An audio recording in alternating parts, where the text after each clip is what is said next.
The next question is for our school board members. Given both growth and budget cuts, how does Avon Community Schools plan to increase the safety at our schools while juggling a potential lack of funds, personnel, and especially if the referendum fails?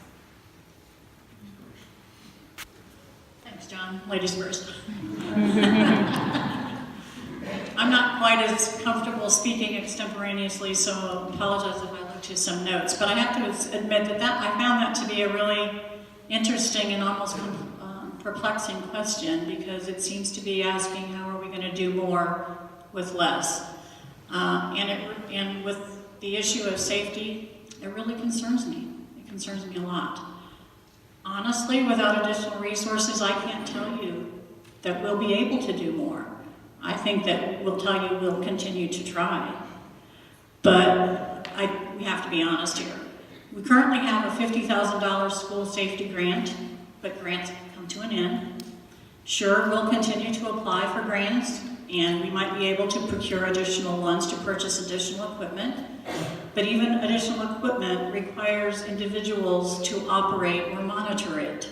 So if we have fewer staff, I'm not sure what procuring additional equipment would do for us. One of the best ways, I think, to address this issue is through great relationships and prevention.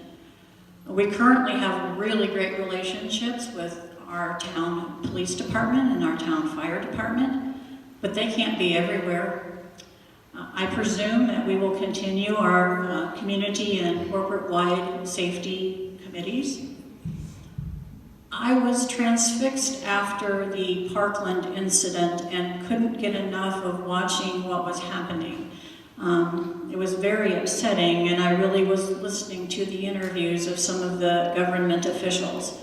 And the very conservative governor of Florida, when asked to respond to what did he think needed to be done right away, his response was, our schools need better funding. It wasn't about gun control, it wasn't about mental health issues and all of that. And he went right to, our schools need better funding. That kind of pretty much says it about a lot of things. The number one best way that I think that students, we can help students and prevent issues regarding to safety is to have great student-teacher relationships.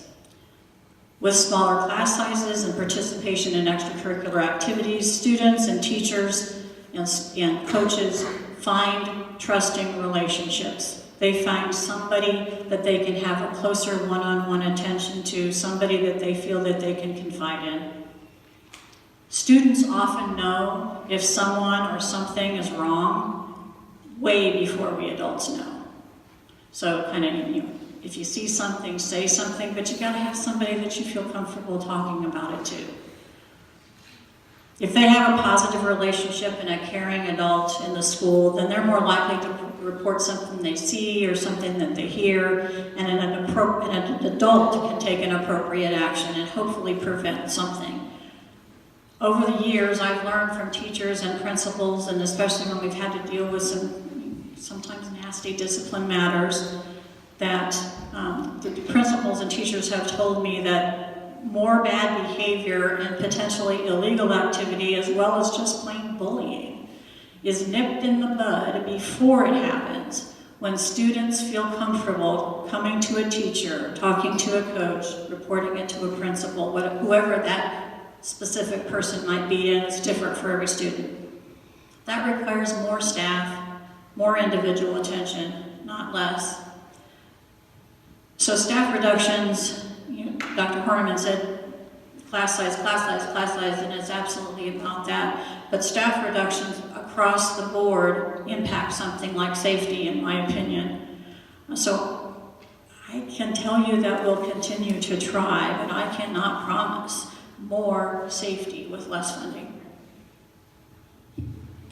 I would just add a couple things. I certainly agree with all that. And when I first saw this question, I was a little perplexed because this referendum is not about safety, at least not directly.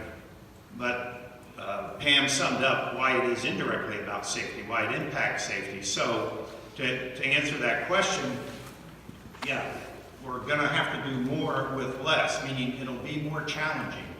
And Pam mentioned the safety committees. We have a corporate safety specialist, Jason Bramas, who heads that up, and we have individuals from each of the buildings as part of a safety committee.